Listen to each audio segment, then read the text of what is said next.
Good afternoon and welcome to the GenDetective video series. Today's video presentation is going to be Introduction to GenDetective.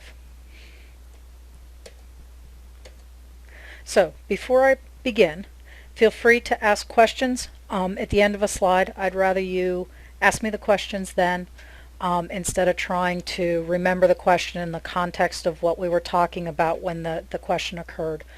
And if you have a question, somebody else might have the same question. If I need to speak up, let me know. If I need to speak down, lower my voice, let me know. I tend to get excited when I talk about genealogy, which raises my voice level, and I can get a little loud. Who am I? My name is Sandra Williams-Rumble. I'm a software developer by trade.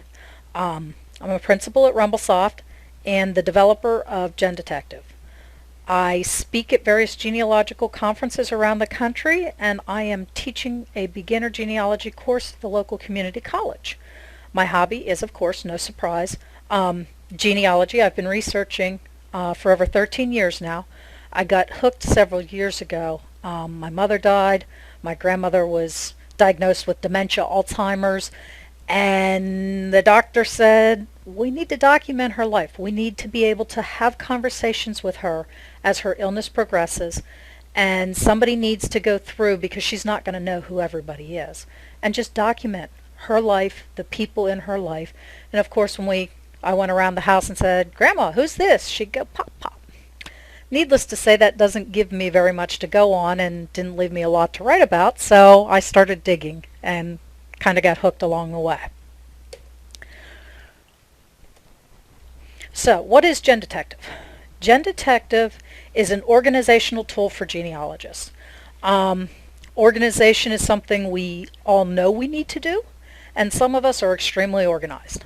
Unfortunately for me, I'm not in that group. I know I need to be, but I'm a very disorganized person, and that makes it a little bit more difficult when we're researching with sources to make sure we get everybody, we find what we need, that when we walk into a library we have the information we need to work with. And good organization is really key to successful research efforts.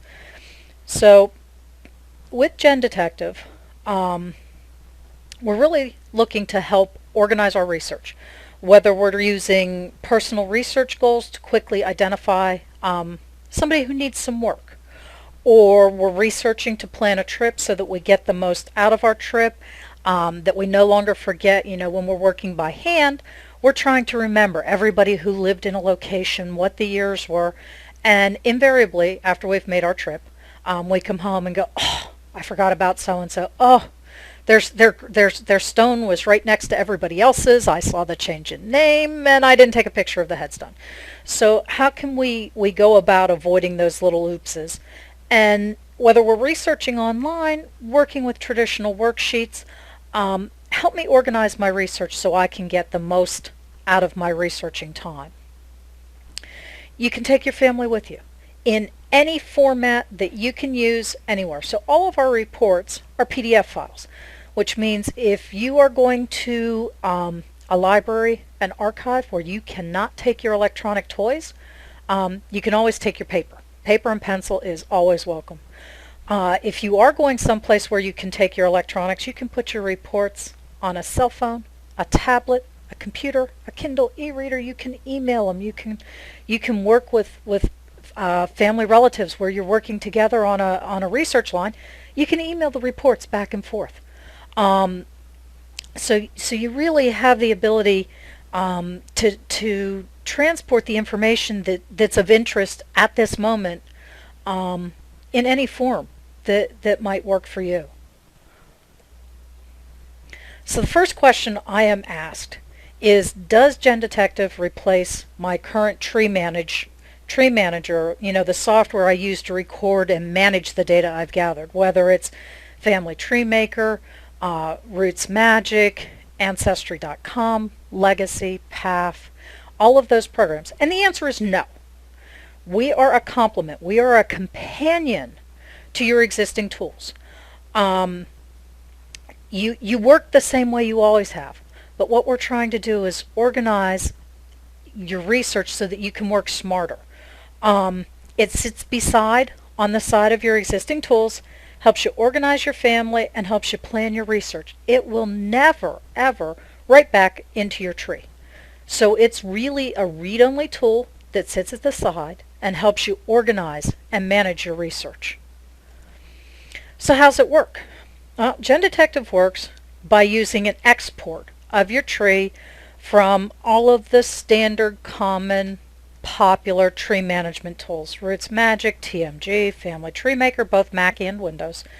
Legacy, you can see the list here. Basically any program that supports a GEDCOM file in version 5.5. So you take your tree, you write it to disk as a GEDCOM file, and you run the wizard. The wizard analyzes your family tree.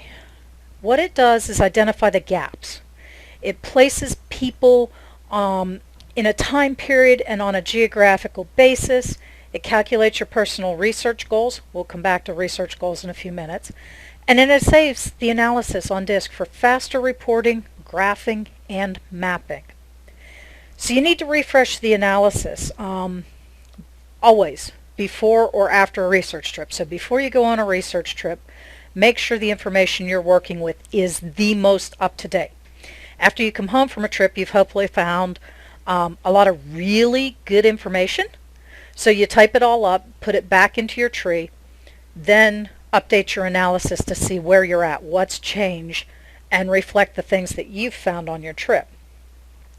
After you've done a lot of research, you may take a report, say, of people who are missing the 1940 census and go to work. Sitting at night, this is something I do.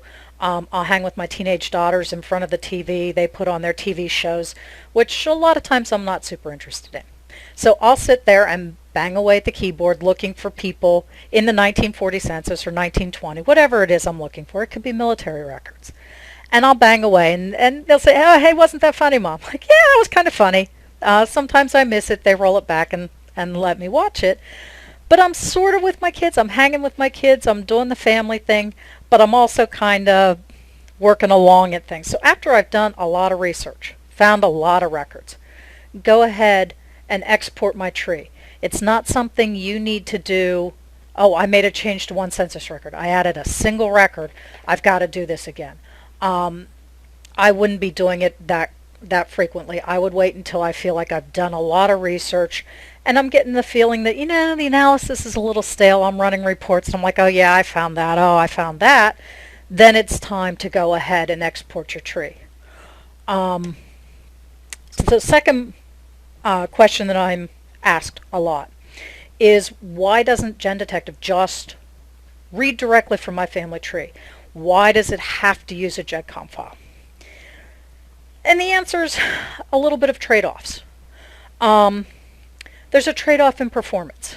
If I have a tiny tree, 500 people, 1,000 people, it really wouldn't take GenDetective that long to do all of the different analyses that we're doing to put your family onto all these different bases. However, if I'm getting up to a tree of 20,000 people, 50,000 people, it might take 15 minutes. It might take a half hour with 50,000 people. That would really irritate me. If I'm sitting there waiting to get an answer on what I need to research and I've got to sit there and wait and wait and wait. And then it would really kill me if I exited the program and went, oh, I forgot to check something. And then I got to wait again.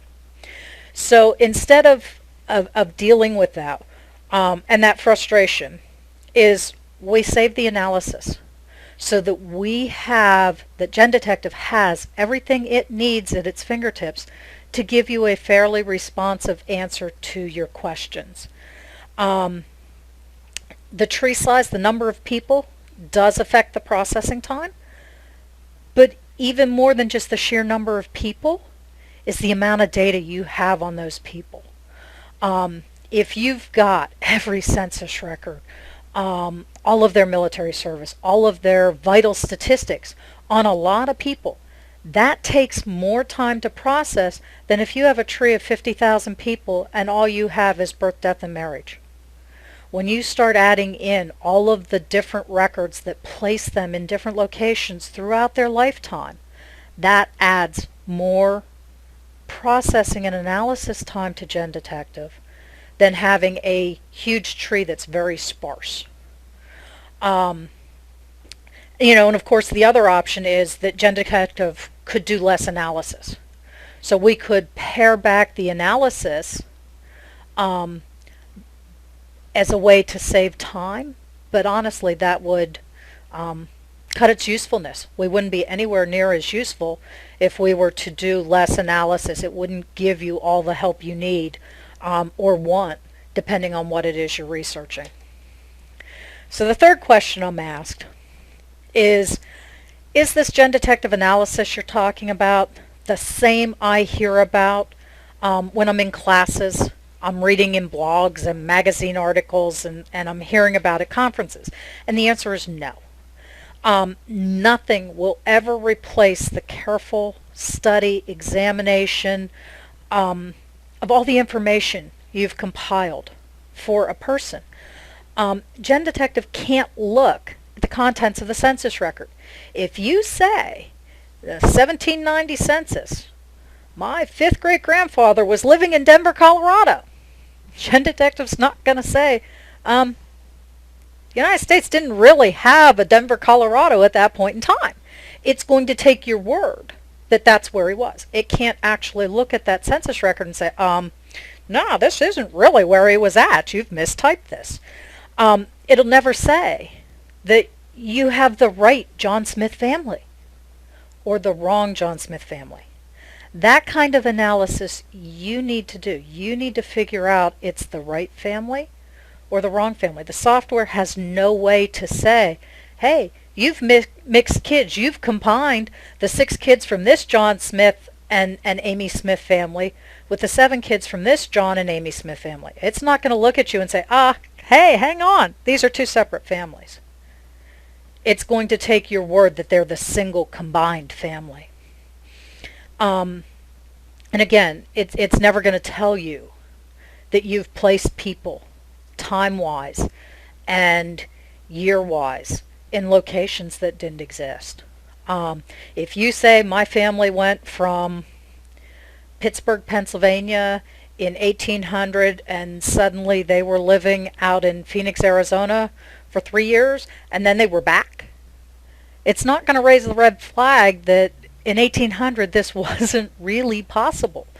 Just the time it took you to make that physical trek, crossing the country, crossing the plains to get there, to then turn around. Today we're so used to hopping on an airplane, and 5 hours later you've gone from the east coast of the United States to the west coast, and 2 days later you hop on an airplane and there you are walking off at your starting point again.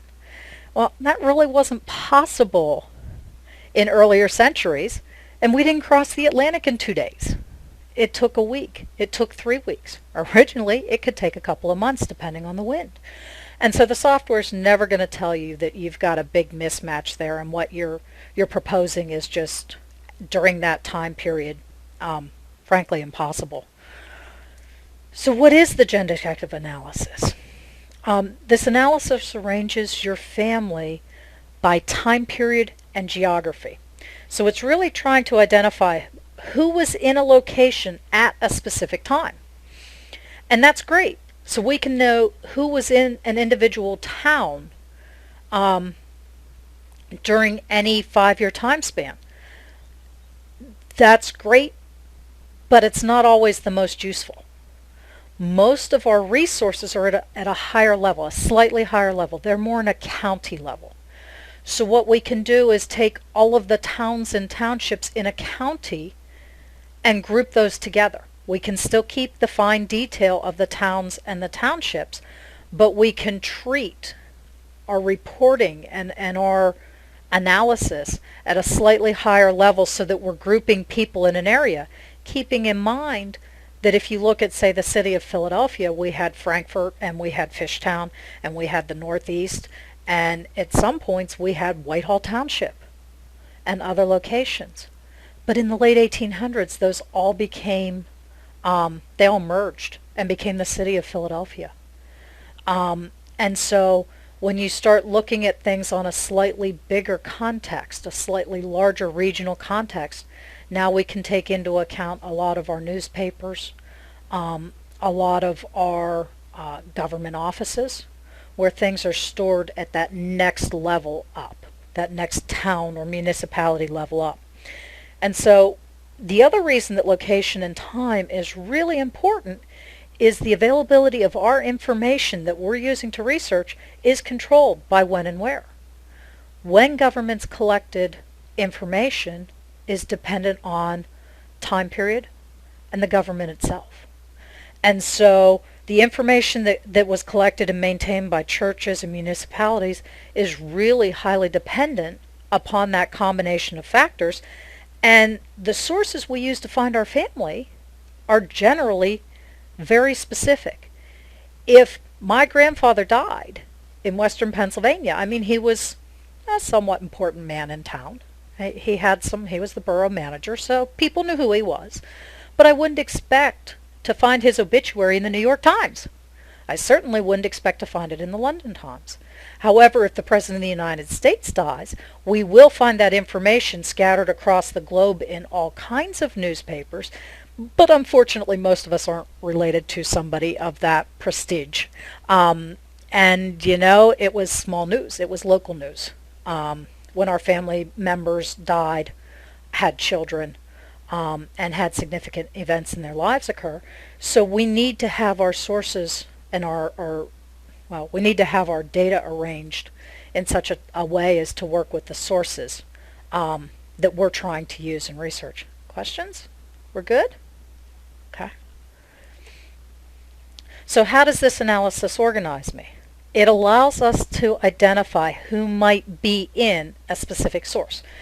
Have you ever gone to a library and you get really super excited? You find a new book. I'm holding one, Pennsylvania Births, Lehigh County, 1734 to 1800. You pull the book out of the shelf, you flip open, and you go, oh, there they are. There's the Rumbles. And I go, okay, let me get it. We've got Anna Maria, Jacob, Johann. And I put the book back. The next time I'm in the library, I look at the book and go, yeah, I got that book. What I didn't find were the family that married into the Rumbles, the Kuntzes. And if I look in this particular book, they span 3/4 of a page of births and baptisms for that particular line of my family. But the name that popped into my mind the minute I saw the book was Rumble. I didn't look for the family that the Rumble gentleman married. And so I've put the book back, and I lost a great source because I won't go back to it. Okay, so if I can take a report that tells me who's in that book, who lived in that time period in this county, I know the complete list of names that I'm looking for in the book. And I know I've gotten the most I can out of that resource. Of course, unless I add a whole new family line that moved through the area, but at least the next time around I'm thinking about those family lines the next time I glance at that book. I think we've covered all of that. So how else does this analysis organize me? It'll identify who you should look for in the source that you found, whether it's an online collection, whether Family Search puts up under their news section, we have this brand new source that we're bringing online. You know, I watch those source announcements. I know I'm not the only person to look and see, oh, Ancestry's bringing out someone new. Who do I need to look for in this thing? Or do I look at it and go, ugh, none of my family were in Alabama. So I can ignore that one. But when I get excited, it's a source that applies to me. It's who should I look for? And the software provides me with the alphabetical listing of the people who were in that location during those time periods. We skip the people who came before. We skip the people who were born after. Because a lot of times names stick in our mind, but they're not necessarily the names we should be looking for in that source. And so with this analysis, you're ready to organize your research, prioritize your research. Great-grandma always comes before the great aunts and uncles. And they always come before the first cousins, who come before the second cousins, who come before the 23rd cousins. Okay? So that we're always pulling the people that are the most related to the line we want to work on back to the top. Keep us focused. I mean, how many times have we started researching? And we start with a great aunt or an uncle or a first cousin, and we're interested in them for a reason. And 2 weeks later, we sit up, scratch our head, and go, man, I'm out to 7th cousins. I'm doing well, except it wasn't my primary line. In fact, I got the question answered that I was looking for, but I kept on chasing down this family, and hey, I'm at the present day. This is good. Except it really wasn't what I was trying to research. Psst. Now that the dogs have greeted a friend. And so the other thing this analysis does is help us identify who we might want to work on, who by our own goals and direction might need some work. We're now ready to plan our online research, our research trip to a library, a courthouse, to an archives. So we're really ready to go. So just a recap, how are my reports organized? We're prioritized by family relationship. The most related people are first. In GenDetective version 2, we've pulled in the concept of the home person. So all of our maps, yes, maps, graphs, charts, views, are keyed to that home person. We can switch that home person at any time. And when we do, GenDetective goes through a small mini analysis, recalculates the relationships, the research progress, all of the statistics that give us the context of locations. And we're ready to go again. We can still use family lines to limit the number of people in our reports, the way we always have. And then we create our reports related to what we want to do. Who should be in this collection? Who is missing a census record, military service record, a birth certificate, a death certificate, a cemetery marker? If I want to plan a research trip, who should I be looking to focus my research on? You know, when we're online researching, it doesn't cause us any, I hate to say lost time, but in my own mind, that's how I view it. I haven't lost any time by researching a little broader. But if I'm in a courthouse and I've got 4 hours, I need to be very, very focused. I need to not get distracted by a first cousin. Even though the will might be really interesting to read, I really need to limit my time and focus my time on the people that I really wanted to get the most out of the trip. And so how can I keep myself focused? And of course, who needs to be worked with? Questions to this point? We're good? Okay. Personal research goals. If you put 10 genealogists in a room and ask them why they research, I mean, we all have the same hobby. We all have the same interests. Everybody researches for different reasons. Of course, as we get to a broader group, our reasons start to converge on some very, very common goals.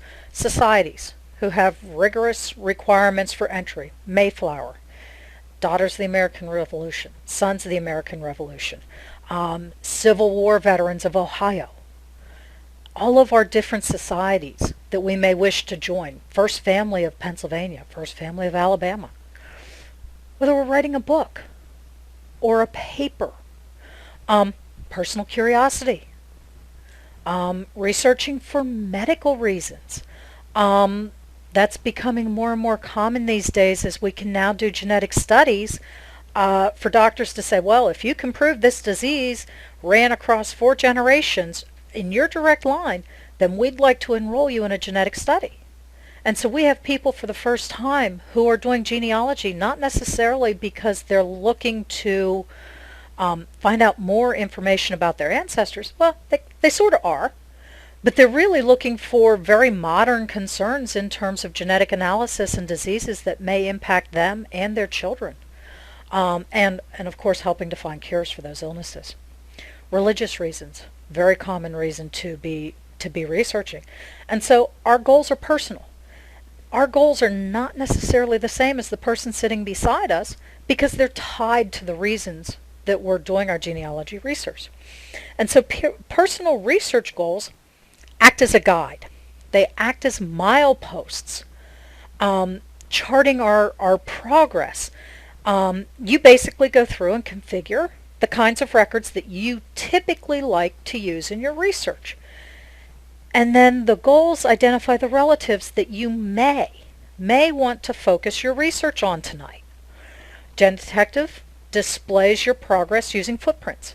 As you walk in the path of your ancestors, we're measuring your progress against your goals. And your goals can be completely different. This is non-judgmental.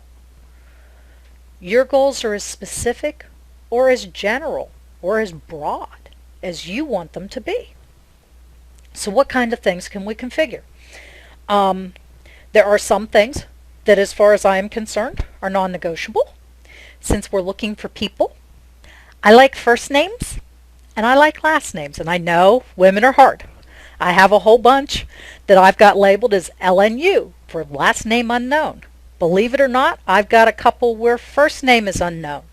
Because as I read who the sister was married to in the paper, it calls her Mrs. Gibson. Wow, that was informative.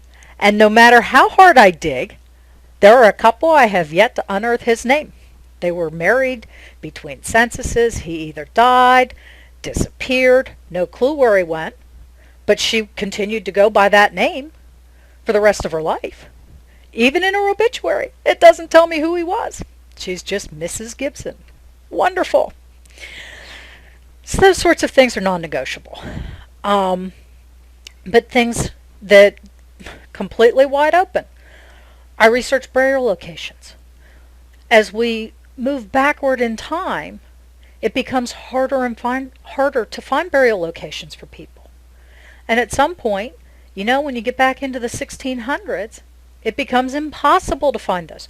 So really, ideally, what's your time period that you'd like to find burial locations, cemetery markers, wills and probate records? Those tend to hang around a little bit longer than the cemetery markers that get worn. Unless you're up in New England. I saw some up in New England that looked like they were cut yesterday, and they're 300 years old. Amazing, because we don't see them that way in Pennsylvania. And so I search for obituaries. Obituaries are frequently tied to the papers that have been preserved and we have available to us to research. So that could become a much more current number than the one that I frequently use. A lot of us care about immigration. When our ancestors arrived in the U.S. or in Australia or any other country, we care about when they arrived. A lot of times we're not quite ready. Sometimes it means you have to pay for another level of subscription to an expensive service. It may mean that you need to take a trip to another country to find out when they departed in the records across the ocean. And so a lot of times we care about when they arrived, not so much when they departed their original home country. And so we've got the way to take a look at that and indicate I care about immigration. At this point, I don't care about immigration. If in 3 years you've suddenly decided you do care, you simply change the setting and configure it the way you want. And the goals will grow with you as you grow and work further back in your research. Occupations. Very common to try and figure out our standing in the community and who we were is very frequently tied to occupation. You ever notice? When we meet somebody new, one of the first questions out of our mouth, so what do you do? Like it defines who we are as a person. It doesn't tell us whether somebody's a good person, a bad person, an in-between person. But we always seem to ask, what do you do?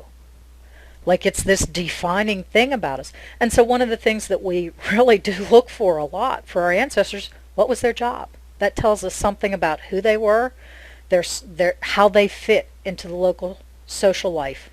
of their time period. And then you've got the women. A lot of times, occupation was never indicated for women. Women frequently didn't work outside the home. And so that may be a much more modern number, like, say, 1940 versus 1700 for the men.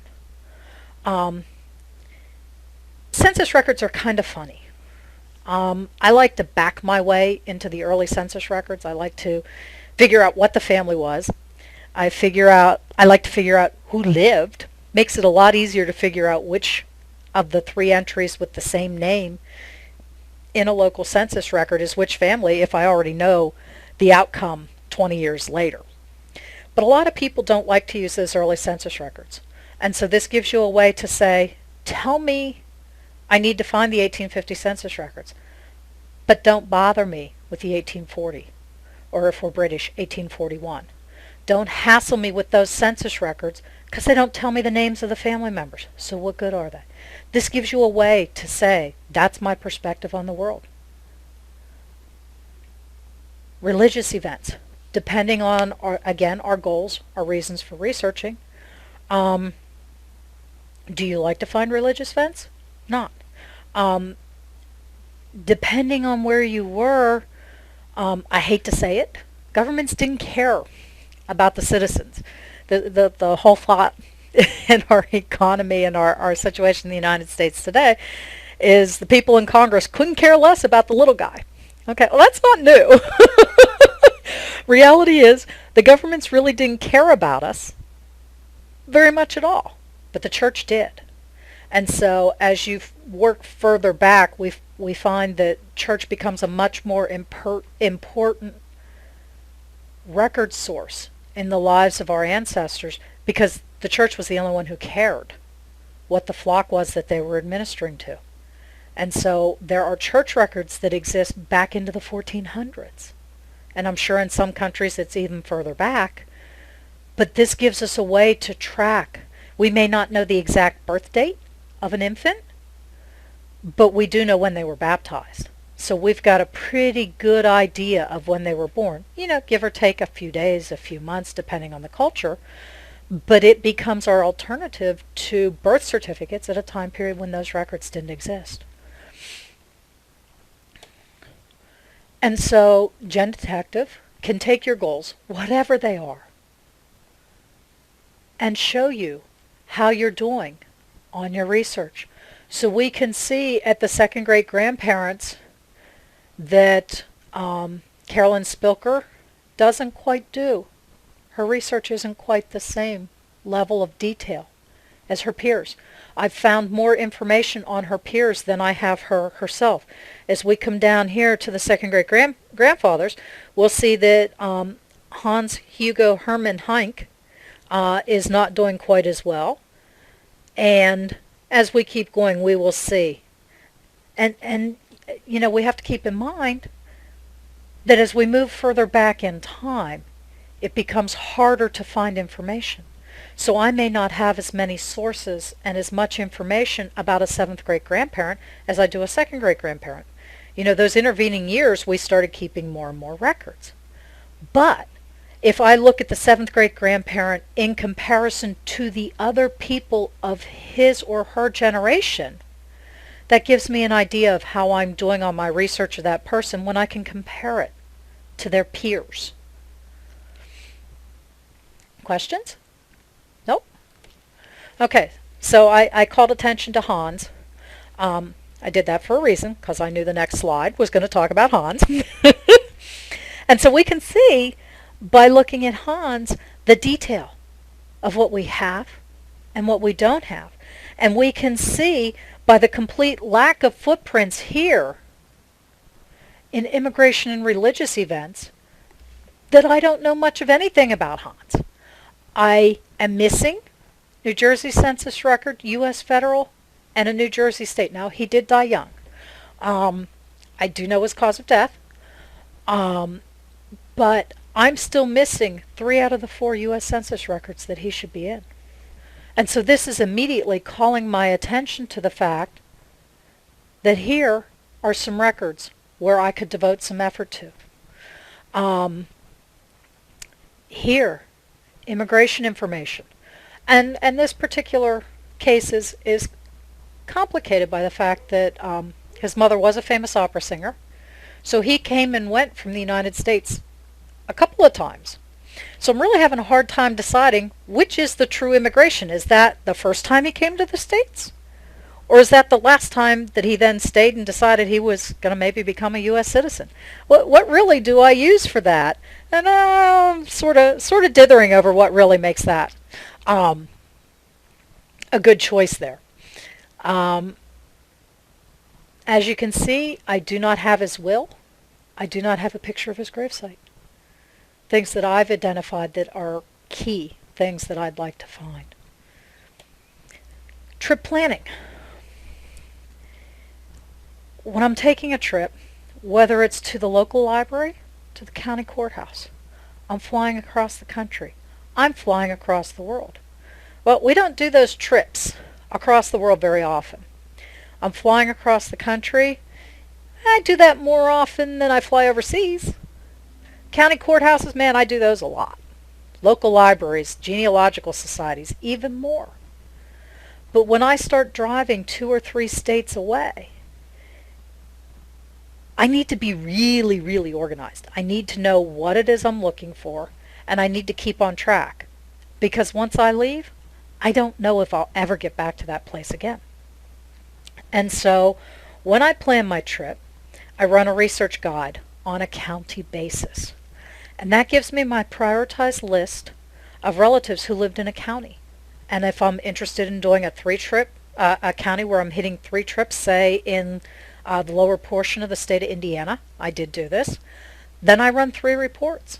And as I move from courthouse to courthouse, local library to local library, I have my list of people. And if I've got somebody who was in 2 of the 3 counties, they show up in my report in both counties, as this is somebody to focus my research efforts on as I go from courthouse to courthouse, library to library.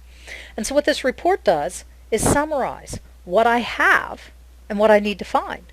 What I have is important so I don't get excited when I find things that I already knew. We've all done that one. But it also gives me the context for their life, as well as identifying the things that I still need to find. Part of our trip planning packet is a list of those vital statistics, those vital records that we need to look for. Birth, death, marriages. It gives it to me as a typed up chronological list. Now, it may be that some of these people, the records didn't exist at that time period, but that's okay. I can draw a line through them. When I go into the county clerk's office and I'm looking for records and they say, well, we have to pull those records for you, boy, do they get irritated when I start flipping through my notebook going, okay, I need this one, and no, that one's out of the time period. Okay, I'm wasting their time. They're not interested in the details of my family. They're county employees. They just want to know what it is they got to go pull to hand it to me. So here's my list. It's all typed up. It's ready to go. It's even separated by color bands so they can easily look down the list and check off that they found it, they found it, they found it. If I'm doing the research myself, I got a place to write what page, what book, where I found the information I'm recording. Yes?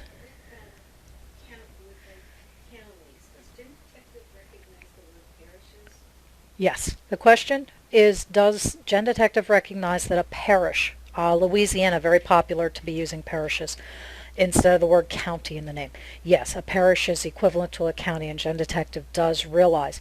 Now, when you're talking about the Philadelphia parish in Philadelphia of the Catholic Church, the Archdiocese, that is a different thing. But when I say instead of Indiana County, I would say the Baton Rouge parish. I don't know if that is one, but it would automatically equate parish with county. Yes. It also takes a look at where we're placing in government level order.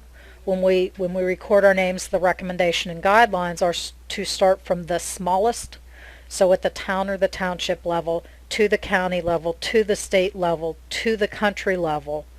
And so even if you don't have the word county or parish, if it's in that second spot, then it is assumed to be the county level or the parish level.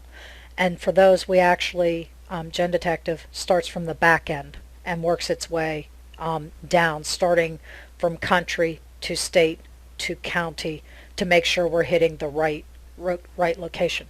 And for those of us, me, I'm one, as you can see, I stop at Pennsylvania. We do have a lot of the common abbreviations for states and provinces. We also, one of the questions we ask when GenDetective runs is it asks where you're from, because a lot of times we leave the country off when it's our country. Of course I know I'm in England. I don't need to write England for all those places that are just down the road. And so we tend to be a little lazy as genealogists and leave the country off. I can't tell you, the only place I use United States or USA is when I don't know the state. When I'm being extremely generic. Hey, they came to the United States, great. To me, that's a big red flag that I have no clue where they landed or where they immigrated to, or where they were born, just that they were born in the U.S. And so, if it doesn't find the state of, or the country of Pennsylvania or PA, it says, what country is this person from? Let me go check and see if that's a name of a state or abbreviation of a state inside the country. In which case, then it picks up from that point. Traditional reports. We take a traditional report like a timeline. One of the things they tell us in class is add birth of a child, death of a minor child, death of a spouse. Let's add those into the timeline. Let's do that instead of having to write it in. It gives us a much fuller picture of a person in their life when we include all of that additional information. And let me include in the number of sources and citations that I have for this person's event. The number of multimedia files, if an event has a note. This is all coming out of my tree that's supporting the birth of Elder Monroe Cunningham, who happens to be a great-grandfather of mine. I have 4 images attached. I have 6 sources, and of those 6 sources, I have 8 citations. Okay, so how's that happen? Well, a source might be the local newspaper. It's the Indiana Evening Gazette, or the Indiana Gazette. It changed its name a few times. But the citations might be a birth announcement that said, his family welcomed a new baby boy. Okay, well that is a source of his birth. The next source in that same newspaper might be his death. That says, and I believe he died in 1972 is what sticks in my mind. So again, the source is still the newspaper, but it's a different edition on a different page at a different date. And so I might have multiple dates and multiple citations from the same physical source. The newspaper is just the town newspaper. But this way we have that information. Yes? Is this being pulled in from your GenCom file? Yes. No, this information is coming out of the sourcing in your family tree from the GenCom file. Okay? So all of this information's there. When you define a source like the 1940 U.S. Census, that's a source. The 1940 U.S. Census from the National Archives. A citation is when we say, in the 1940 census in Pennsylvania, in Indiana County, on slide in White Township, on page 14B, family 53, that's a citation. If I have a family on page 16A, that's a second citation off of that same source. And so our source is the 1940 census, but I think most of us who've done even just a little bit of genealogy have multiple references to our different family members in that same 1940 census. Okay? And this gives us a way to see this information. Research worksheets. You'll see that the research progress worksheet and the worksheet for an individual are very similar in layout, because we're trying to capture what we do have for a person, and what we don't have. And this either view allows us to see the things that we might want to research. A detailed worksheet. This one's a little hard to see. It's actually 2 separate pages. There's several in between that I left off. But this gives me everything I have in my file about this person. I've got gender, vital statistics, all of my source references for this person, parents, spouse, children. I have all of the events, complete with source numbers. Now these numbers are made up. Don't get too hung up on the fact that they're 5 and 6 digit source numbers. It starts at 1 and keeps on going for every citation that you've created. At the end of the report, we find all of the notes that are attached. Here is his obituary. I typed it in. I have the media file attached, but I typed the source of the document, the actual content of the document. Down here for a citation, I have here 226860, the second one, the Indiana Gazette, 20 May 1952, page 8. That was the source reference. I like short. I don't like to put a lot of detail into my citations. I like nice, short, and sweet because I keep a picture of what the citation was, showing me the actual thing. Then we also have in the Indiana Gazette, the 15th May 1990, page 18. Then I have my 1920 census, and again I like to use a nice shorthand notation that gets me exactly back. 1920, Pennsylvania, Indiana County, Armstrong Township, Enumeration District 86, page 3A. Gets me pretty specific.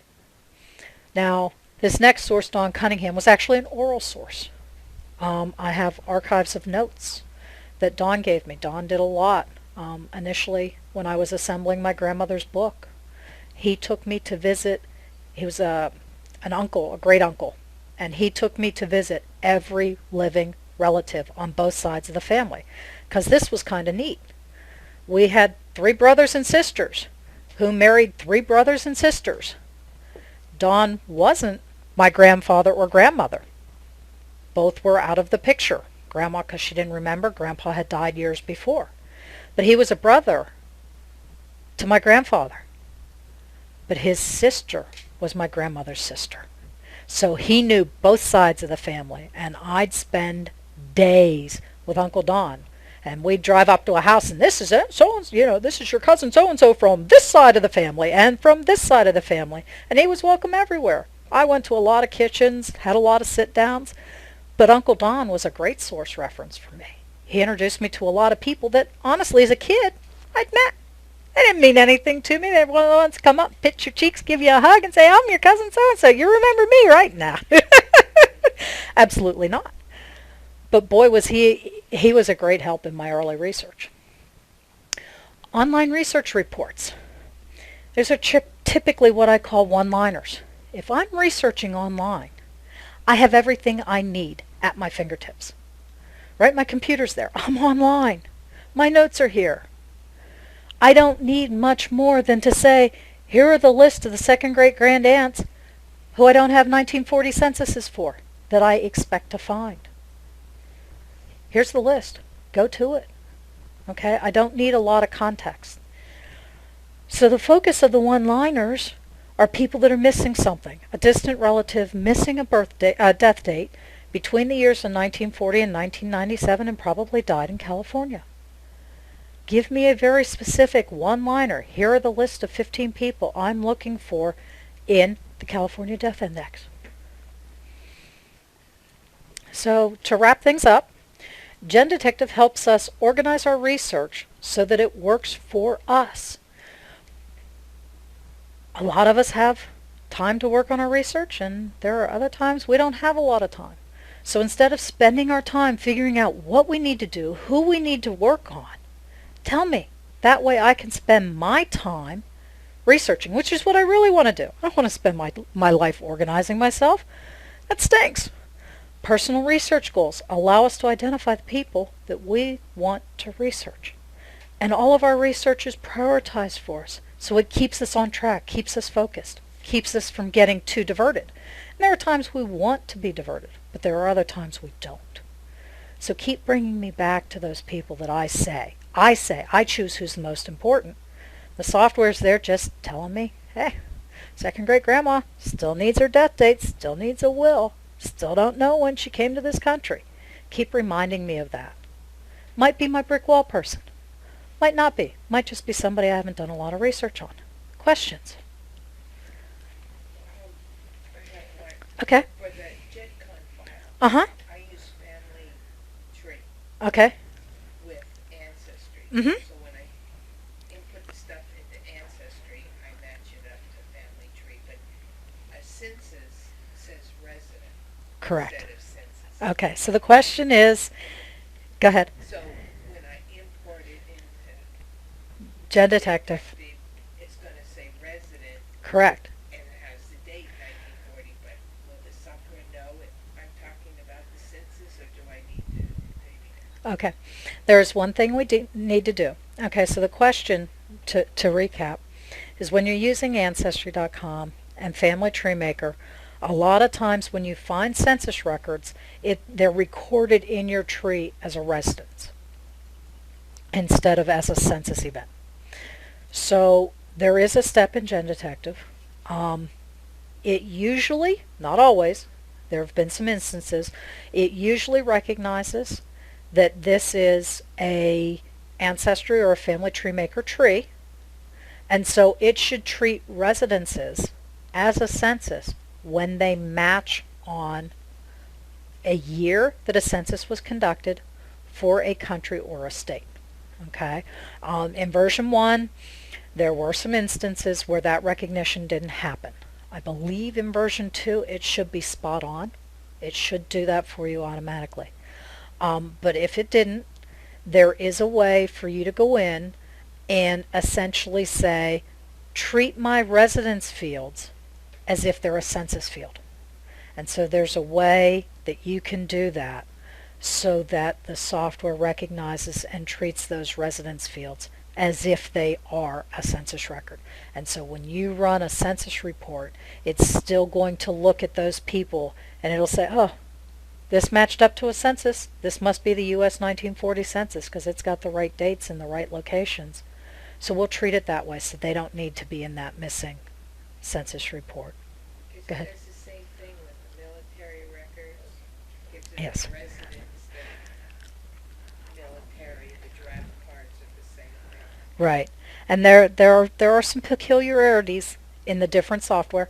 Everyone has them. I'm not picking on Ancestry or Family Tree. Every single product has their own little gotchas. And in another video lesson, we're going to delve very deeply into some of those nuances of products and ways we can work around some of the generalizations or some of the very specific things that we... So that way you can put in that residence equals Yes. census.